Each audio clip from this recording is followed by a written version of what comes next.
Hey, what's going on there, guys? Back with another video. It's been a little bit of time here, but I'm back to talk about Clair Obscur's Expedition 33. And what can I say? This game is incredible. I love the art style of it. I love the music. The turn-based gameplay is something I didn't anticipate enjoying as much as I did. Just because I'm not really the biggest turn-based guy. Like, I've played like classic Final Fantasy games. I played a little bit of Persona, a little bit of Dragon Quest in the past, but I never found myself like really feeling as engaged in a turn-based system as I did with this game's system.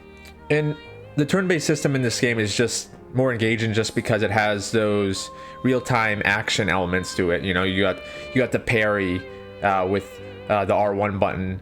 You got dodge with circle, and later in the game and I should say, I will be spoiling this game. This will be a spoiler discussion, so if you haven't played through this game, tune off on the video, but I just want to give my thoughts as I completed this game.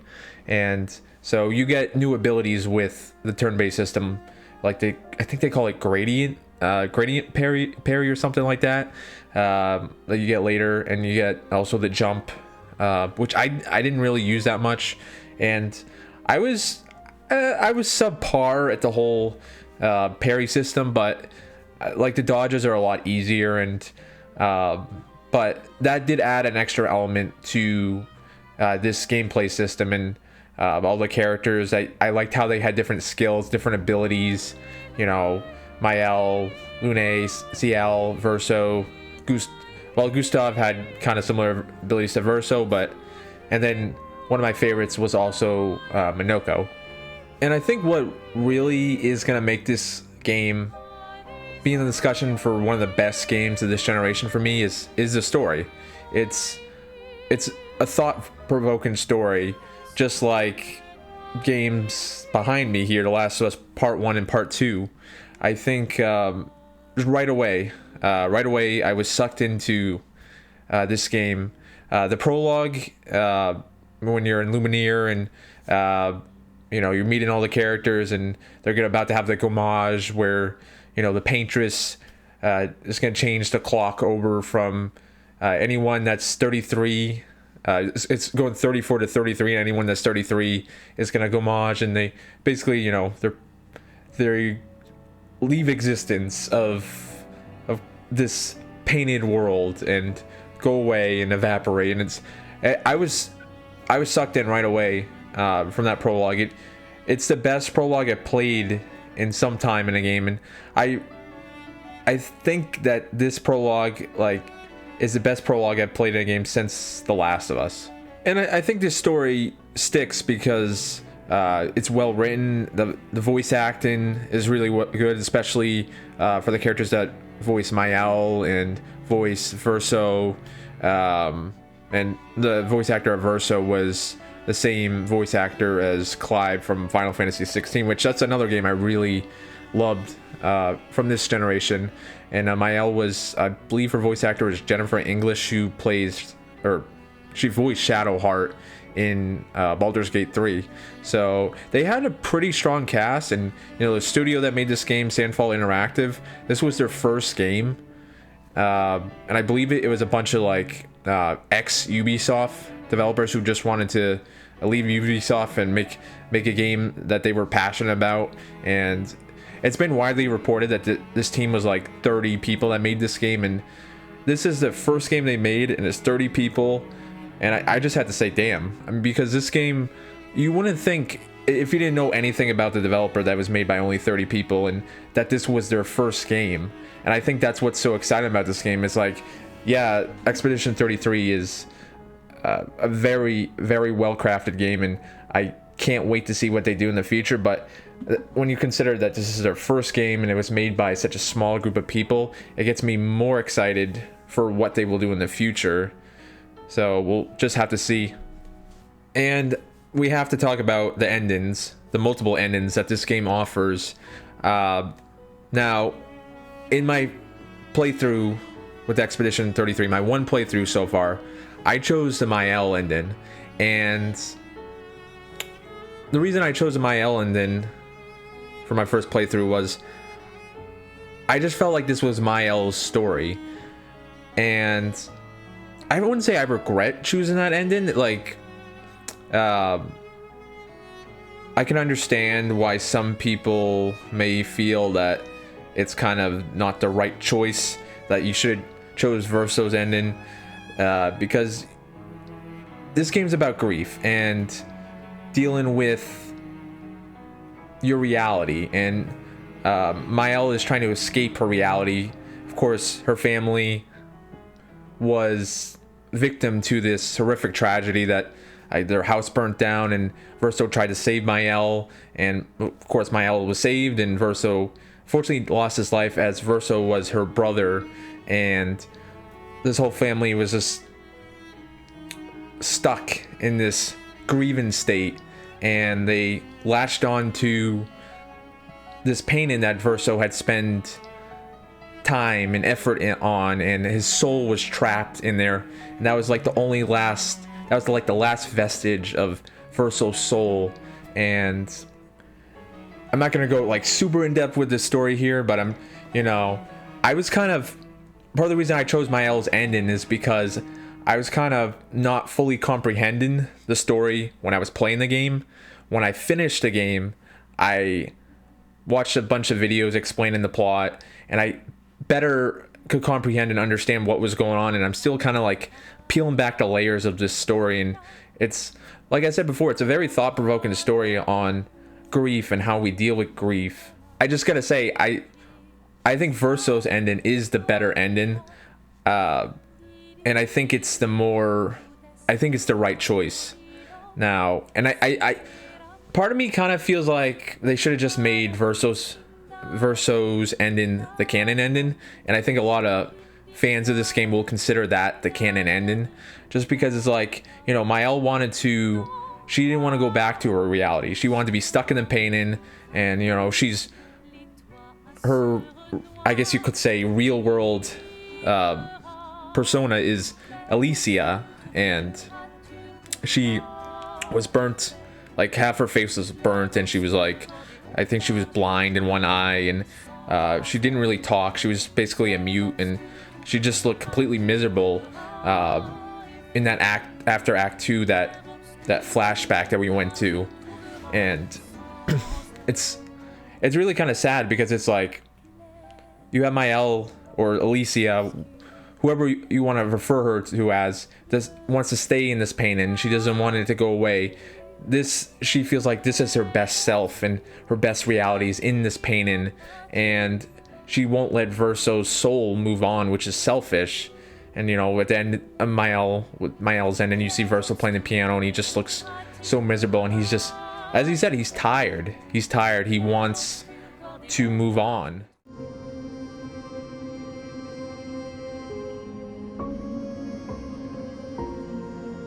You're tired of painting, aren't you? I'm tired too.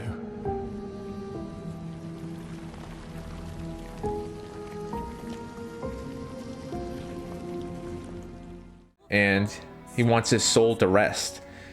And I just think, it would have been, it's more appropriate. Verso's ending seems more appropriate and feels like the right choice to me. Some people may not agree with that. I think most people would agree that Verso's ending is the right choice. And don't get me wrong, Verso's ending is, I would argue Verso's ending is more sad than Maelle's ending. I think both endings, whichever one you chose, they're both really sad. But I watched Verso's ending on YouTube after I completed the game, just because I was curious, and I didn't think I would do a replay of this game, at least not at this point. At some point, I definitely want to go back to Expedition 33 and replay it and choose Verso's ending. But there's a lot of games coming out, and a lot of games I'm playing right now, so I don't really have time to go through it again. But I think this family is just Verso, Maelle, what's the mother's name? Aline and Renoir, and I think the sister's name was Clea. That the whole family was just stuck in grief. And well, I mean, Renoir was he was trying to get his family back and trying to just have them move on and get away from this pain. And they didn't know how to handle their tragedy and their grief, and Maelle just wanted to escape her reality, and Verso was like, I want you guys to move on, you know.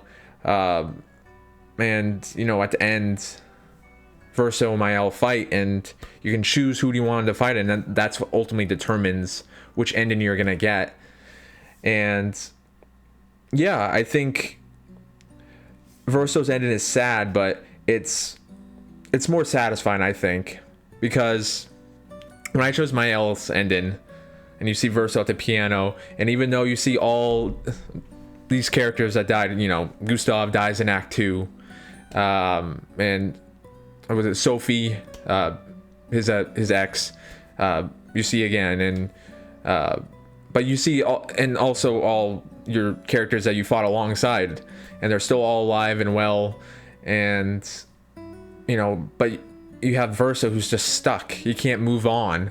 He can't move on to, I don't know, the afterlife or whatever. And you know, Maelle is just like, oh, I'm just gonna ignore him. I don't want to go back to my existence. I'm miserable, so I'm just gonna be stuck in this pain and forever, and I don't want to try to cope with my reality. And it didn't feel right, the Maelle's ending. Like the first time I saw that when I was playing, I was like, something about this just doesn't feel right. It's like you're trying to escape. And look, I get escapism, you know, that's a big reason why I love video games. It's because sometimes you want to get immersed into something, and you want to maybe forget some of the outside noise of your life. But I think there's a healthy balance to that, and Maelle was just like, no, I'm gonna spend my whole life in here. It's like, you know, it's like, oh, I want to go into this virtual world and just completely ignore my harsh reality.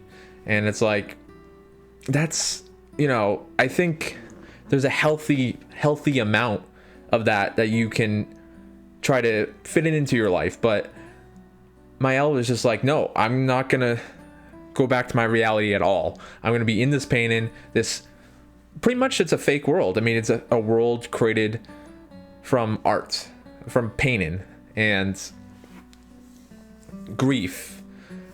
So I was just like, this is not healthy.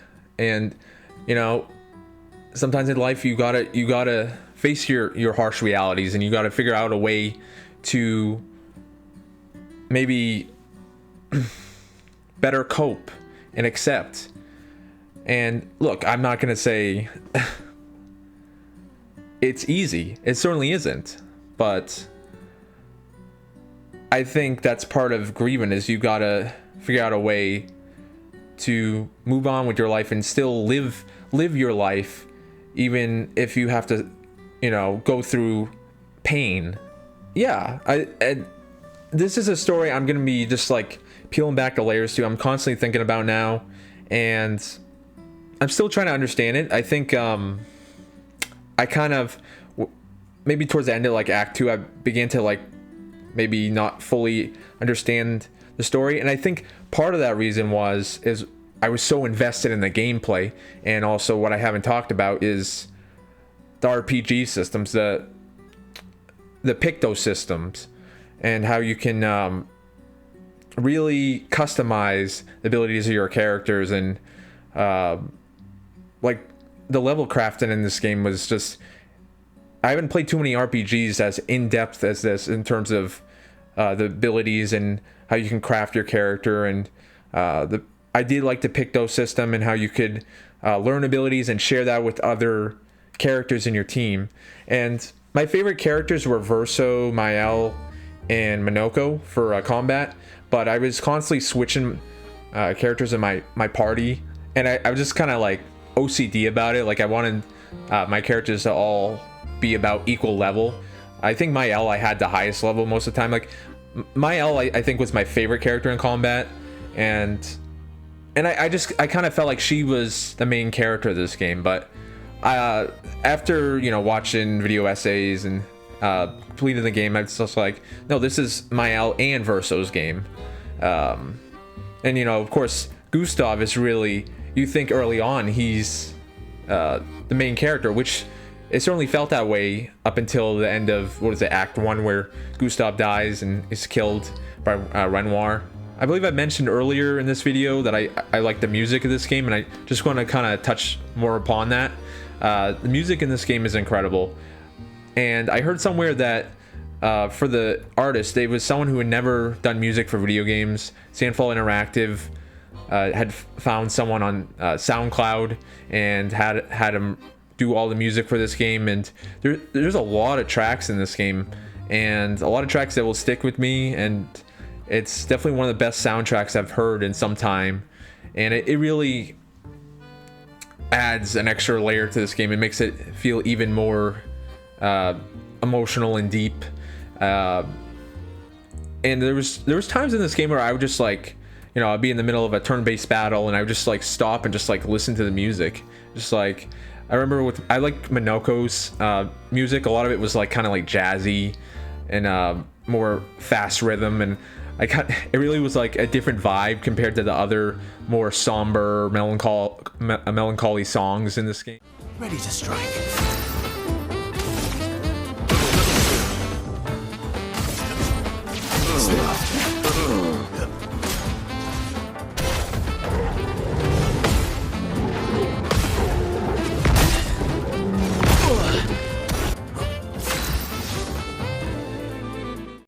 But I really just dug the whole soundtrack, and the art style of this game is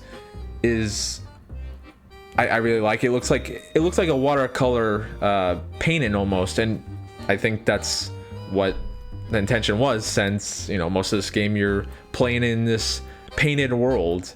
And I wouldn't say like graphically it's like the best looking game I've ever seen, and I think some of the faces on characters don't look like completely AAA, but they were, you know, they look fine. They look good enough most of the time. And yeah, I mean, just keep in mind this game was made by a very small team, their very first game, and, you know, it's just a game I didn't anticipate loving as much as I did.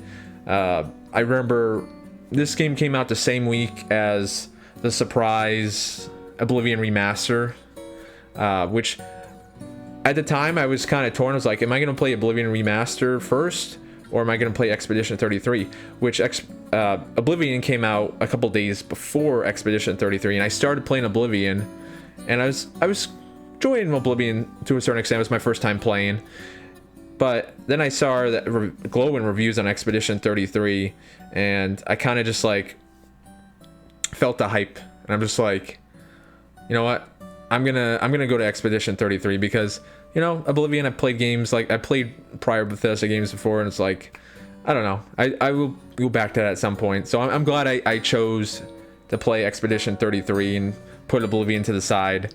But yeah, I mean, Expedition 33 is definitely in the conversation for the best game of this generation for me. I don't know right now if I have like a definitive game that I would say is the best game this gen. I have like a lot of games I've really enjoyed, but I would kind of have to think about that further. But I think as time goes on, I'm going to grow to appreciate this story more and more as I just marinate and think about it more, and pull back the layers of this story. And yeah, it's just like The Last of Us, and I've said it before, this game has a thought-provoking narrative that just I find myself constantly thinking about and just analyzing what certain things and themes mean in the story.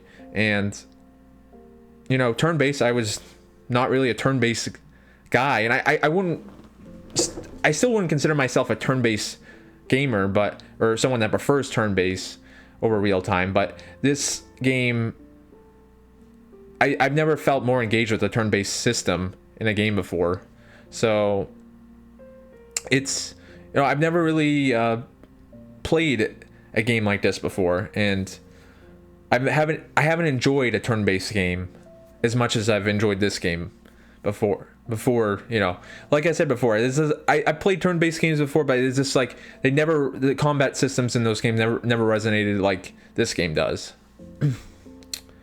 But yeah, you know, I have a lot of thoughts when it comes to Expedition 33, and maybe over time I will have more things to say, and I'm still kind of like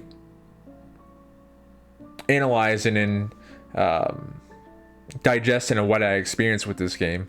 And like I said, from the start in that prologue, I was hooked. The prologue in this game is phenomenal. And sorry to whack the mic there, but yeah, I think I will probably just wrap it up here there, guys. And what are your thoughts on Expedition 33? Is it your favorite game this gen? Do you think it's overhyped? But I'm gonna wrap it up here, and I hope you enjoyed it. Leave a like, subscribe, comment, and I will see you in more videos. Dans les trains du destin, les liens restent éternels dans le dessin.